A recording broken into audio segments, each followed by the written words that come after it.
네, 이번 강의는 안산 동산교회 교회 성장의 원리, 전도의 원리를 좀 알아보려고 합니다. 안산 동산교회는 1979년도에 김인중 목사님께서 개척을 하셔서 아주 놀랍도록 부흥하고 성장한 그런 교회입니다. 동산고등학교, 안산 동산고등학교로 또 유명하지요. 명문 크리스찬 학교를 그렇게 세우기도 했는데, 이 동산교회가, 이 안산 동산교회가 굉장히 이렇게 급성장하게 된 데에는 역시 김인중 목사님의 목회 철학과 목회 방법론, 그것이 굉장히 중요한 역할을 했다, 이렇게 볼 수가 있겠습니다. 그래서 지난 시간에는 안산 제1교회의 어떤 성장 비결을 살펴봤다 그러면 오늘은 안산 동산교회입니다. 안산 동산교회 성장 비결은 역시 전도 중심 목회를 하고 있는 것을 우리가 볼 수가 있습니다.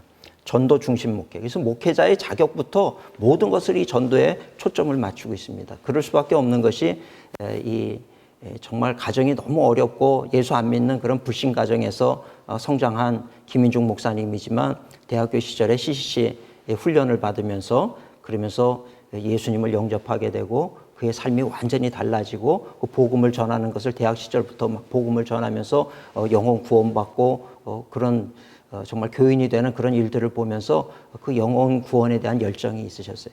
이것을 당신의 목회에 개척을 하면서도 거기에 이 영혼 구원을 하기 위해서 목회자가 되고 영혼 구원하기 위해서 교회를 세우고 그렇게 목회를 하다 보니까 전도 중심 목회, 전도 중심 교회가 될 수밖에 없었다라고 하는 이야기입니다. 그래서 목회자의 자격에 대해서 얘기할 때도 김인중 목사님은 이렇게 얘기를 합니다. 목회자의 자세, 중요한데 모든 시작은 목회자로부터 시작이 된다는 거예요. 그래서 이 목회자는 전도하는 일에 눈이 열려야 되고 자다가도 벌떡 일어나서 예수님의 죽으심과 부활의 복음을 짧은 시간에 누구에게나 전할 수 있도록 준비되어 있어야만 한다. 이것이 이제 그러면 50% 목회자가 될 준비가 된 것이다. 이렇게 얘기를 합니다. 그래서 사실은 우리가 목회자이기 이전에 다 전도자여야 한다는 거예요. 우리가 목사 안수 받기 전에 사실은 신학 공부를 하면서 전도사 활동을 하게 되는데 전도사라고 하는 건 뭡니까? 이름 그대로 도를 전하는 것이 전도사 아니겠습니까?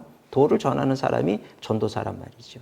근데 신학 교육을 실컷 다 받아놔도 이 도를 전할 줄을 모르는 거예요. 그러니까 전도사지만 말만 전도사지 나가서 복음을 전하고 전도하는 그런 일을 잘 하지 못한다. 이건 뭔가 문제가 있다는 것입니다. 그러니까 무엇이 문제인가 하는 부분에 대해서 우리가 우리 스스로를 정확하게 들여다보지 않으면 안 된다는 거예요.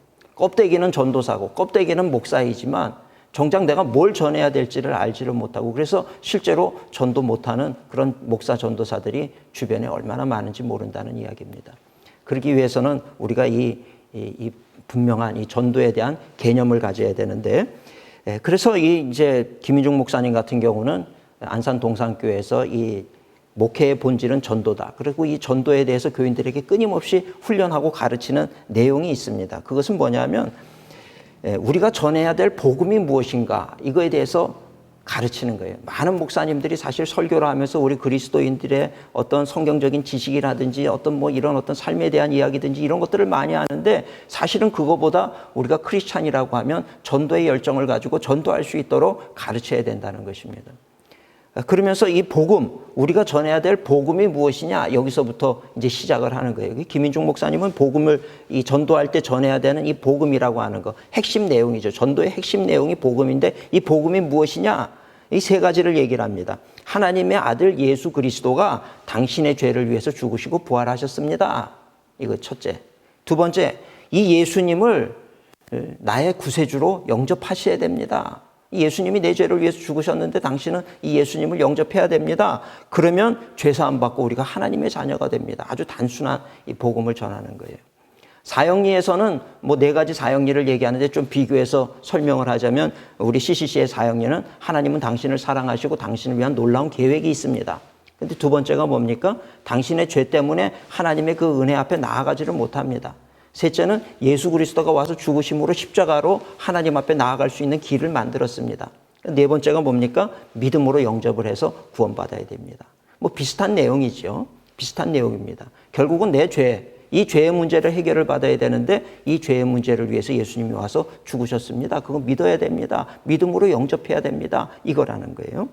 그래서 전도라고 하는 건 뭐냐? 이 예수님, 당신을 위해서 죽으신 이 예수님을 믿어야 됩니다. 예수 믿으세요. 이것이 전도라는 거예요. 단순하다는 거예요. 근데 우리가 전도를 성도님들에게 시키려고 그러면 교회에서 5%에서 10%밖에는 전도를 안 한다는 거예요. 할 줄 모릅니다. 뭘 전해야 될지 모르겠습니다. 전도가 뭔지 모르겠습니다. 두렵습니다. 말주변이 없습니다. 뭐 여러 가지 핑계를 대면서 못 한다는 거예요. 그러니까 김인중 목사님은 교인들에게 이것을 아주 분명하게 명확하게 가르치는 거예요. 이 세 가지도 어렵냐? 예수님이 우리 죄를 위해서 죽으셨다. 그 영접해야 된다. 그래야 우리가 하나님의 자녀가 된다. 이것도 어려우면 그냥 예수 믿으세요. 그럼 구원받습니다. 이렇게라도 얘기를 하라는 거예요. 아주 단순하게라도 예수 믿으세요. 만나는 사람에게 예수 믿으세요. 그럼 구원받습니다. 이렇게 전하라는 것입니다. 그러면 그게 도대체 무슨 얘기입니까? 그러면 그냥 내가 아는 지식을 가지고 더 얘기를 해도 되고 얘기를 못하게 된다 할지라도 그냥 예수 믿으세요. 그래야 구원받습니다. 이것은 꼭 전해야 된다라고 하는 것을 가르치고 있다는 것입니다. 교회라고 하는 것은 무엇이냐? 교회론에서도 이 전도에 대한 이야기를 합니다.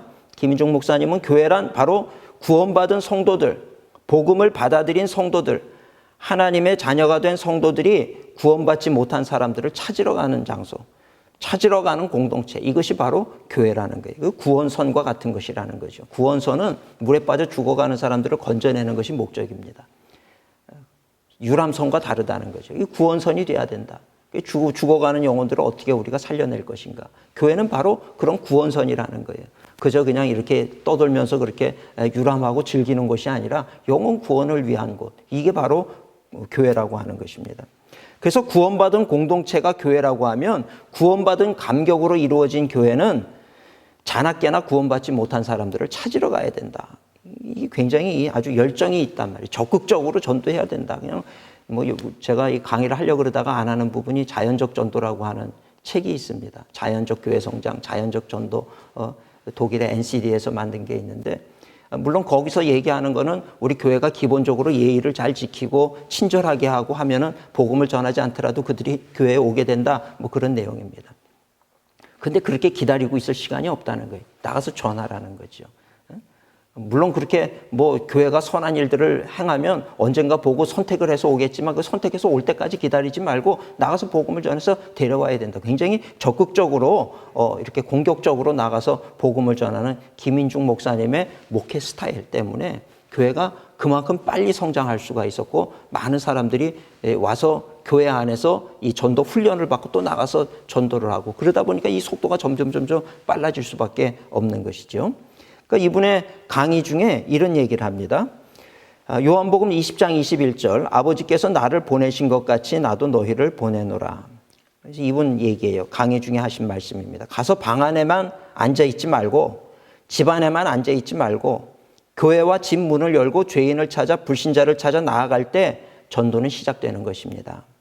나가서 전도지를 돌리든지 주보를 돌리든지 쪽복음을 돌리든지 사형리를 전하든지 전도 폭발을 전하든지 그림 없는 전도지를 전하든지 예수님이 당신을 위해 죽으시고 부활하셨다는 이 복음의 메시지를 확실하게 전해야 된다.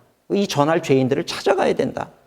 복음을 모르는 그 사람들을 찾아 나가는 것이 바로 교회다. 교회는 여기가 좋사오니 하고 머무르는 공동체가 아닙니다. 교회는 모여서 기도하고 은혜 받았으면 바로 문을 열고 나가서 불신앙의 세력을 향해 죄인들을 향해 찾아가는 공동체가 교회입니다. 김인중 목사님의 목회 방향이 그냥 보이지 않습니까? 이분이 어떤 식으로 목회를 하시는 거예요? 그냥 이 한 말씀 속에서 그냥 다 보여지는 거예요. 전도에 미쳐 있는 분이신 거죠. 미쳤다는 표현이 나쁜 표현이 아니라 정말 미친 목회자가 돼야 된다는 것입니다. 목회자라면 그래야 한다는 거예요. 어떻게 죽어가는 사람을 보면서 여유를 부릴 수가 있느냐 이런 얘기인 거죠. 이렇게 아주 적극적으로 나가서 뭘 하든지 뭐 전도지가 없습니다. 그럼 말로 하든지 뭐가 됐든지 나가서 전도하고 이렇게 뛰쳐나가야 된다 이런 얘기를 하는 거죠. 이런 마음을 가지고 전도를 하고 이런 마음을 가지고 목회를 하는데 어떻게 그 교회에 전도가 안 될 수가 있느냐, 어떻게 교회가 성장하지 않을 수가 있느냐 이런 얘기입니다. 또 김인중 목사님 말씀 중에 또 이런 말씀이 있어요. 교회란 예수 믿고 멸망하는 것이 아니라 영생을 얻은 공동체요. 예수님이 거저 주셨으니 우리도 가서 거저 주어야 하는 공동체입니다. 불신자를 향해 거저 주어야 할 복된 소식이 무엇이겠습니까? 하나님의 아들 예수를 믿으면 구원받습니다 라고 하는 내용입니다. 명확하게 전하는 거예요. 단순하게 믿으면 단순하게 응답이 오고 복잡하게 믿으면 복잡하게 응답이 오고 안 믿으면 국물도 없다는 것이 성경의 약속입니다. 크게 믿으면 크게 이루어 주시고 작게 믿으면 작게 이루어 주시고 안 믿으면 국물도 없습니다. 참 표현이 아주 재밌죠. 이분 아주 이렇게 분명한 거예요. 믿고 전하라는 거예요. 믿고 단순하게 믿고 전하면 단순하게 믿고 온다는 얘기입니다. 적극적으로 전도하는 자세를 가르치고 있는 거예요. 크리스찬이라고 하는 존재는 예수 외에는 당신을 구원할 자가 없습니다. 예수를 믿어야 구원 받습니다라고 외치는 사람들이 바로 그리스도인이다. 이렇게 정의를 하고 있습니다. 그래서 방법은 이 안산 동산교회에서 가르치는 전도 방법은 다른 거 아니에요. 앉아있지 말라는 거예요. 그냥 나가라는 거예요. 나가서 만나서 전하면 되는 거예요. 아주 심플하고 단순한 거지 복잡할 거 없다는 거예요. 몇 단계, 무슨 단계를 거쳐서 훈련을 받는 것도 좋겠지만 그거보다 그냥 나가서 복음을 전해라. 그러면 된다. 목회의 방침이 아주 그냥 단순합니다. 가르치는 사람이나 가르침을 받는 사람이나 나갈 줄 알아야 된다. 문을 열고 죄인의 집에 찾아가 문을 두드려야 된다. 이것이 이제 전도라는 거예요. 그러면서 이제 전도 전략은 안산제일교회에 대해서 그 케이스에 대해서도 제가 말씀을 전했습니다만은 이 안산 동산교회 역시 이제 그 전도 전략은 단순합니다. 방법론은 다른 것이 아니라 그냥 하나님을 철저히 의지하는 것이다. 그래서 세 가지를 얘기를 하는 거예요. 전도 전략.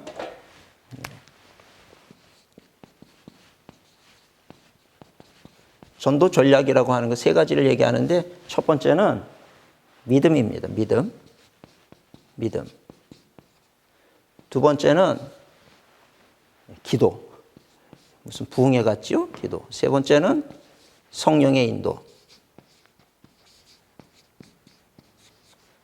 이게 전도 전략이라는 거예요. 많은 이제 전도 전문 그런 어떤 기관이나 이런 곳에서는 얘기를 할 때 전도 전략 그러면은 방법론부터 해가지고 어떻게 또 이상한 질문을 할 때는 어떻게 대처를 해야 되고 이런 다 훈련을 받고 그렇지만 그거보다는 오히려 이 목회를 하시는 목사님들은 그 전도 전략이라고 하는 것이 굉장히 오히려 아주 심플합니다.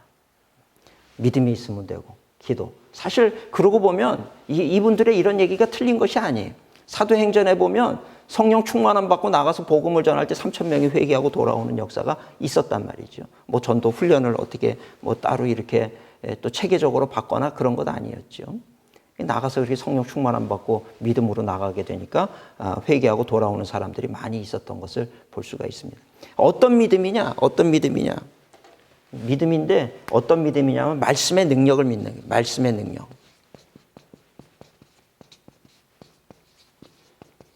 말씀의 능력을 믿는 믿음. 이 믿음이 있어야 됩니다. 말씀의 능력이 뭐냐면 사람은 변화된다. 환경도 변화된다. 이거예요. 교회 간판이나 외모나 이런 것이 사람을 변화시키는 것이 아니고 하나님의 말씀 자체가 사람을 변화시키는 구원의 능력이 된다. 말재주로 전도하는 것 아니고요. 학벌이나 지식으로 전도하는 것 아니고 가문이나 재산으로 전도하는 것이 아니라는 것입니다. 전도할 때 내가 하는 것이 아니라 복음을 전하면 그 복음이 사람을 변화시킨다. 이 믿음이 있어야 된다는 거예요. 내가 전하는데 저 사람이 내 말을 거역을 하고 거절을 하고 안 들으면 어떡하나 두려워할 필요 없다는 거예요. 나는 복음을 전할 뿐이고 그 단순한 복음, 예수님 믿으면 구원받는다는 단순한 복음이지만 그것이 그 사람의 심령에 떨어질 때 어떻게 그 말씀 안에 능력이 있다는 것을 믿으면 그 말씀이 진짜 역사하신다는 거예요. 그러니까 사람을 변화시키고 환경을 변화시킨다. 이 능력이 있어야 된다는 것입니다. 그래서 우리가 전도할 때 자신이 없는 경우가 있어요. 상대방의 외모를 보면서 나보다 훨씬 잘 사는 사람 같고 교육도 많이 받은 사람 같고 그 사람 외모 때문에 기가 죽으면 안 된다는 거예요. 나에게는 그 사람에게 없는 것이 있으니 그게 뭡니까? 복음이 있다는 거죠. 그 복음의 확신을 가지고 전하는 것이 중요하다는 것입니다. 환경도 변화시킨다는 거예요. 말씀으로 성경에 보면 예수님이 말씀으로 풍랑도 잠잠케 하셨듯이 이 환경을 변화시키는 능력이 이 복음에 있다. 말씀 안에 있다. 이것을 우리가 확신해야 된다는 거죠. 우리는 복음 전하려고 그러다가도 지금은 상황이 전할 상황이 아니라고 이런 얘기를 해요. 근데 복음은 때를 얻든지 못 얻든지 복음을 전하라고 성경은 얘기하고 있습니다. 지금 상황이냐 아니냐가 중요한 게 아니라 일단 전하고 봐야 되는 거예요. 우리가 성경 사도행전에 보면 빌립 집사가 사마리아에서 이렇게 내려오다가 예루살렘으로 오다가 누구를 만나냐 하면 에디오피아 여왕 간다게의 국고를 담당한 재무 대신을 만나지 않습니까? 성령의 인도하심을 따라가 가지고 그 사람에게 성경을 풀어주고, 그리고 이 사람이 회심을 하게 되니까 그 자리에서 무리 있는 곳에서 세례 받읍시다. 지금은 뭐 세례 줄 상황이고 아니고 이거 아니에요. 지금 물이 있으니 세례 지금 받지 뭘 시간을 미룰 게 뭐가 있느냐. 그 상황에 따라서 뭐 그럴 게 아니라 가장 중요한 거, 가장 시급한 것은 그 어떤 상황이 아니고 복음을 전하는 것이 가장 중요하다라고 하는 거죠. 그래서 이런 마음을 가지고 이런 이 말씀의 능력, 사람을 변화시키고 환경을 변화시키는 능력이 있다. 이것을 분명히 확신해야 된다는 것입니다. 그 다음에 이제 기도. 전도하는 데 있어서 기도가 없으면 안 된다. 왜냐하면 하나님이 하신다는 것을 진짜 믿으면, 미시오 데이라는 말도 있지 않습니까? 그 선교는 하나님이 하시는 거예요. 전도도 마찬가지죠. 성령님께서 하시는 거죠. 이 확신이 있다 그러면 내가 하는 것이 아니라 성령님이 하시니까 도와주십시오. 기도를 해야 된다는 거죠. 그러니까 전도할 때 전략에 있어서 사실은 이거를 빼놓고 이 세 가지를 빼놓고 어떤 전략을 세운다는 것은 사실 말이 안 되는 거죠. 그러니까 이 세 가지, 오히려 여기에다 포커스를 맞추고 진짜 기도를 열심히 해야 되는데, 무엇을 위해서 기도할 것이냐? 무엇을 위해서 기도하느냐? 무엇을 위해서 기도하냐 하면 첫째는 전도 대상자를 위해서, 전도 대상자 위해서 기도하고, 두 번째는 사역지 위해서 기도하라는 거예요. 사역지, 어디로 나갈 것이냐? 이 두 가지를 놓고 기도하라는 거예요. 그럼 하나님이 인도하신다는 거죠. 그러면서 이것을 이렇게 이 김인중 목사님이 분명하게 전도 대상자 기도해야 되는 게 필요하다. 이것들은요, 다 어떤 지식으로 생겨지는 이야기가 아니고 이분의 간증을 들어보면 왜 이런 얘기를 하는지를 우리가 알 수가 있다는 거예요. 그러니까 이분이 이제 둘째 형 집에서 같이 살게 됐는데, 뭐 집안이 뭐 너무 어렵대요. 제가 그 얘기를 다 들었지만 참 이게 다 표현하기가 그렇습니다. 너무나도 엉망진창인 그런 집안에서 성장을 하고, 어려서부터 6살 때부터 김인중 목사님은 화투를 만졌다고 그렇게 얘기를 해요. 그만큼 참 상황이 말이 아닌 그런 가정이었고, 어머니는 돌아가시고 자기 낳고 돌아가시고, 아버지는 또 세장가 드셔가지고 그렇게 나가고, 그러니까 둘째 형 집에서 이렇게 성장을 하게 됐는데, 둘째 형 역시 뭐 그 가정이 그렇게 신앙으로 생활을 안 하다 보니까 다 술 먹고 들어와서는 매일 그냥 부부싸움을 하고 이제 그런 가정인 거죠. 그런데 그렇게 부부싸움을 하고 막 그 울고 불고 하면서 그러는, 정말 이게 가정이 아니라 이게 뭐 지옥 같은 그런 모습을 보면서 이 김인중 목사님이 날마다 새벽 4시만 되면 일어나가지고 그 형님 가정과 그 조카들 구원받는 걸 위해서 맨날 기도하다 보면 막 이 서름이 북받쳐가지고 울면서 엉엉 울면서 기도를 했다는 거예요. 이렇게 한참을 그렇게 기도를 했는데 어느 날 아침에 형님이 마주 앉아서 식사를 하는데 식사를 안 하시더라는 거예요. 그래서 형님 식사하시죠. 그랬더니 가만히 쳐다보다가 그러더래요. 나 오늘부터 예수 믿을 테니까 너 제발 울면서 기도 좀 하지 말아라. 그러더라는 거예요. 그러면서 예수를 믿게 됐다는 거예요. 가족을 위해서 끊임없이 기도하는 그 기도가, 가족 전도가 참 힘들지만 그럼에도 불구하고 그렇게 기도할 때 구원받게 된다. 자기 경험으로 그거를 분명하게 경험을 하니까 그런 얘기들을 할 수가 있는 거죠. 지금은 그 둘째 형님이 교회 장로님이 되어 있다는 거예요. 누님은 33년 동안 불교의 보살 생활을 하던 분들이라는 거예요. 불교의 보살 생활을 하던 분인데 지금은 권사가 돼가지고 다 그렇게 예수님을 잘 믿고, 큰형님의 경우도 대학을 김인중 목사님이 서울대학을 나오신 분이거든요. 그러고 나서 신학교를 간다 그러니까 큰형님이 욕을 하고 나가라고 쫓아나가지고 쫓겨나는 그런 지경이었는데, 어느 날 큰형님이 전화 와가지고 나도 오늘부터 예수 믿겠다 그러고 그 가족이 다 예수 믿고 그렇게 되더라는 거죠. 그래서 이렇게 가족을 위해서 끊임없이 기도하는 이 기도는 하나님이 들으신다는 거예요. 근데 이 가족뿐만 아니라 내가 전도해야 될 전도 대상자 누가 됐는지 그 사람을 위해서 우리가 울면서 기도하게 될 때 하나님은 들으신다. 그리고 역사하신다. 이 사역지를 위해서도 이제 우리 전도사님들이 개척 나가고 할 때 이제 이 사역지를 위해서도 기도해야 되는데, 참 이 김인중 목사님이 참 큰 그릇이다라고 하는 것을 제가 알 수가 있는 게, 이분이 1970년대에 신문을 읽다가 경기도 시흥군 군자면 원곡리, 거기가 뭐냐면 반월공단, 이제 공단 지역에 이제 공장지대가 생기는 거죠. 이 반월공단이 지금 이름이 안산으로 바뀐 거죠. 이 반월공단이 세워진다는 얘기를 들으면서 이분이 기도하다가 그걸 결정했다는 거예요. 배우지 못하고 상처를 많이 받은 이 청년들, 이들에게 내가 복음을 전해야 되겠다. 이 마음을 가지고 반월공단, 안산 쪽으로 갔다는 거예요. 그래서 1979년에 거기에 개척을 하고 복음을 전하기를 시작했다는 거예요. 근데 이분이 기도할 때 이렇게 기도했대요. 들어보세요. 하나님, 제가 목숨 걸고 복음 전할 곳이 어디입니까? 내 뼈를 묻을 곳, 복음 전하다가 죽을 장소는 어디입니까? 어디에 가서 제 인생이 썩어지기를 원하십니까? 이렇게 기도를 했다는 거예요. 사역지를 위해서 기도하고 응답받고 간 사역지라고 하면 정말 죽기를 각오하고 복음의 문을 열어달라고 기도하고 나가서 전도하면, 그러면 단순하게 복음을 받아들이고 구원받는 사람들이 생겨난다라고 하는 것입니다. 참 다들 사역지를 고를 때 어디 가면 좀 안정적으로 교회를 할 수 있을까? 그런 어떤 좋은 장소를 찾는데 김인중 목사님은 좋은 장소보다 상처받은 영혼들이 있는 곳으로 찾아가겠다. 참 벌써 그런 마음을 가지고 그곳으로 가서 복음을 전하는 그만큼 구원의 열정, 영혼 구원의 열정, 이런 마음을 가지니 하나님의 마음이 기쁘지 않겠습니까? 저도 목회를 하면서 깨닫게 되는 것은 정말 하나님이 기뻐하는 목회를 하면 하나님께서 그 나머지 모든 문제들을 해결하시는 것을 경험을 하게 될 때가 참 많이 있습니다. 내 유익을 쫓아가는 게 아니라 하나님이 기뻐하시는 것을 선택을 하고 거기에 갔을 때 나에게 맡겨주신 사명에 최선을 다하는 그런 목회자가 될 때 그분에게는 하나님의 은혜가 임하고 능력이 임하는 거죠. 능력이 임해서 그래서 놀라운 그런 목회를 할 수가 있게 된다라고 하는 것입니다.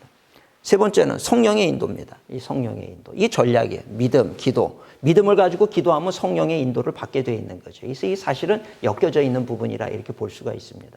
이 성령의 인도를 받아야 돼요.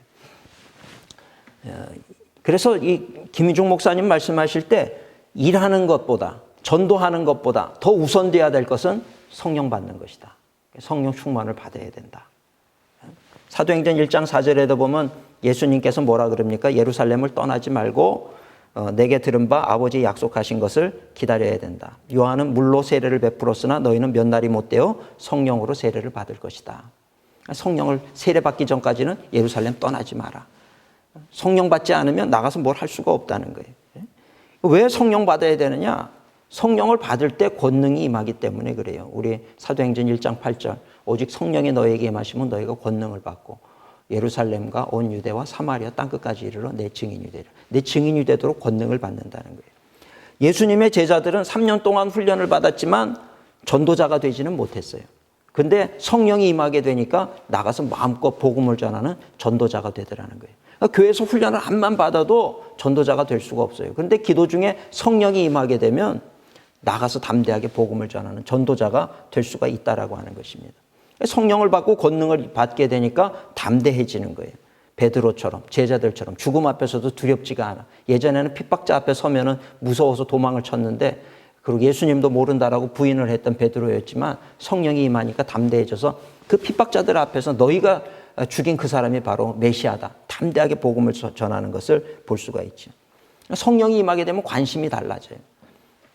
예전에는 내가 어떻게 하면 더 잘 될까? 더 어떻게 하면 성공할까? 어떻게 하면 내가 더 유명해질까? 이쪽에 관심이 있던 사람이 이제는 복음을 증거하는 쪽에 관심이 가게 되는 거죠.